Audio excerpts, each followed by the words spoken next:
Welcome back to another episode of Fact-Checking Social Media Influencers. Here's a clip of psychiatrist Dr. Paul Saladino defending his claims after Instagram fact-checked his video and flagged it as misinformation. My recent reel on the dangers of canola oil was flagged for misinformation, but everything I said in there was supported by actual medical science. I stated that seed oils are harmful for humans, but in the misinformation fact check article, it says claims that seed oils are harmful are misleading. I don't know how they can say that when there is a 24-week study of increased consumption of seed oils that clearly shows this leads to increased levels of lipid peroxidation, a known cause of cardiovascular disease. Yet another study showed that when you increase seed oils with linoleic acid in them and decrease saturated fat, oxidized LDL and Lp(a) go up. Those are clear, strong risk factors for cardiovascular disease. Paul attempts to defend his position that seed oils are toxic and bad for human health, but unfortunately just cherry picks more studies which do not represent the totality of evidence. Let me break this down. And Paul, if you're listening, mate, no hard feelings, and I do look forward to a healthy debate sometime. So in this clip, Paul starts off generating fear about oxidized LDL cholesterol and flashes up a couple of studies. He says we should worry about oxidized LDL cholesterol. His argument, which I've heard him discuss elsewhere, is that this should be the center of our focus, not total levels of LDL cholesterol or APO B, and that seed oils, due to their high omega-6 content, increase oxidized LDL, which raises risk of heart disease. And that this is supported by the Minnesota Coronary Experiment, a single randomized controlled trial performed in the 1960s. The best evidence that we have suggests that this interpretation of Paul's is patently wrong. Let's break this down into 5 points. Number 1, although Paul makes it out like oxidized LDL is a great predictor of cardiovascular disease, we actually have plenty of research showing us that what predicts cardiovascular disease best is not the number of oxidized LDL particles in circulation, but the total number of circulating APO B containing lipoproteins, which includes all LDL particles, oxidized or not. The higher APO B is, the higher one's risk of cardiovascular disease. When APO B is optimal, people do not develop fatty plaque in their arteries. This is an inconvenient truth for Paul and members of his community, because despite often losing some weight and feeling better on what is ultimately an elimination diet, eating a high animal fat diet is a great way to jack up ApoB levels. Hence the mental gymnastics and erroneously pointing the finger to oxidized LDL. Number 2, even if we do entertain the idea that oxidized LDL is an important risk factor for cardiovascular disease, and seed oils increase oxidized LDL in the blood, would this actually mean higher rates of heart disease? Well, maybe not. You see, it depends where the oxidation occurs. If anything, it's oxidized LDL in the artery wall that's a problem, not oxidized LDL in circulation. Oxidized LDL in circulation may actually be less likely to penetrate the artery wall and build up as fatty plaque, otherwise known as atherosclerosis. Furthermore, seed oils may cause some oxidation, but they've also been shown to lower ApoB, improve insulin sensitivity and blood glucose control, lower visceral fat, and may even improve inflammation and blood pressure. This is why we have to favor research looking at health outcomes over single mechanisms, because nutrients and foods like seed oils interact with our physiology in many ways. Some we're aware of, and many we probably aren't. Health outcomes, for example, whether someone has a heart attack, are essentially a summation of all of these different interactions. It's what we should care about most, the end outcome. Which brings me to number 3. Observational research shows us that people who consume more linoleic acid actually have less heart disease. A 2019 meta-analysis published in Circulation, one of the world's top cardiology journals, involving tens of thousands of people from all over the world, tracked for up to 32 years, identified that people with higher levels of linoleic acid in their blood and fat stores actually have lower risk of major cardiovascular events. Let that sink in for a moment.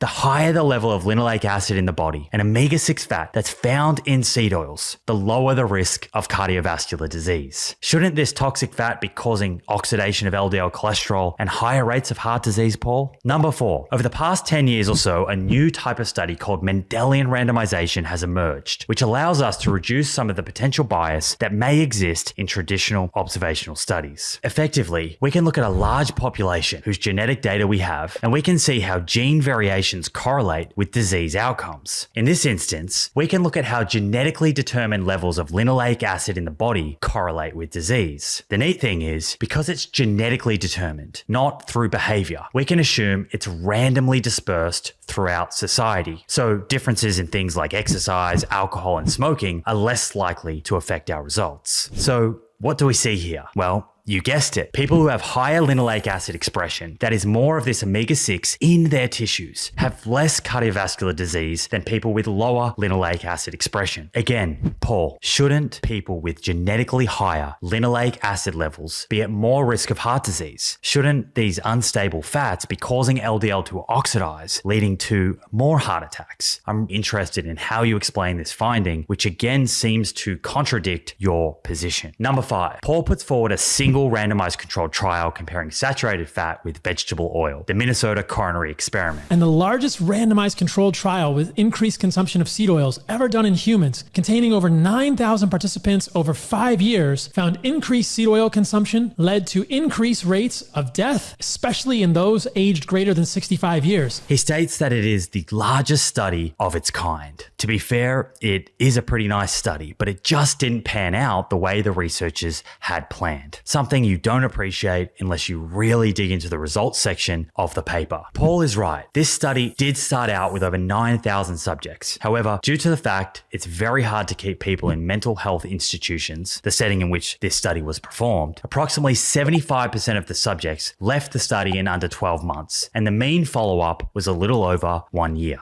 As a result, this study became underpowered. It didn't have enough subjects followed for enough time. There's also some question marks over whether or not the group given vegetable oil were also inadvertently given trans fats via the margarine they were provided. Most margarines in the 1960s contained trans fats before regulations came into place. In reality, if we wanted to single out one study, the LA Veteran Study, which followed less people but for 8 years with much fewer subjects dropping out, is better powered. That is, more person-years follow-up than the Minnesota coronary experiment. In this LA Veteran Study, compared to the high animal fat group, the group eating less saturated fats and more unsaturated fats from corn oil, soybean, safflower, and cottonseed oil had more than 30% less cardiovascular events. But here's the thing, we don't need to focus on single studies here. That would just be playing into the game of cherry picking. This is where studies known as meta-analyses that combine the results of many trials looking at the same question become extremely important. When you combine over 10 trials comparing saturated fat-rich diets with diets rich in unsaturated fats from plant oils, as done in this 2020 Cochrane review, it's clear that when people eat less saturated fats and more unsaturated fats from oils such as canola, corn, and safflower, they have significantly reduced risk of cardiovascular events. So what's the takeaway here? There was indeed legitimate grounds for Paul's post, labeling seed oils as toxic, to be classified as misinformation by Instagram. His claim simply does not represent the best evidence we have. And from my end, I don't think anyone needs to consume seed oils. It's perfectly fine to use olive oil or even no oil. That's okay too. But seed oils simply are not the poison that Paul and others are making them out to be. Do we want to be heating these oils over and over? No, that's probably not the wisest idea, but I don't know anyone who's recommending that. People like Paul seem to be caught up in mechanisms and or conflating these oils with ultra-processed junk food, which I would agree is a class of foods that we as a society should focus on minimizing.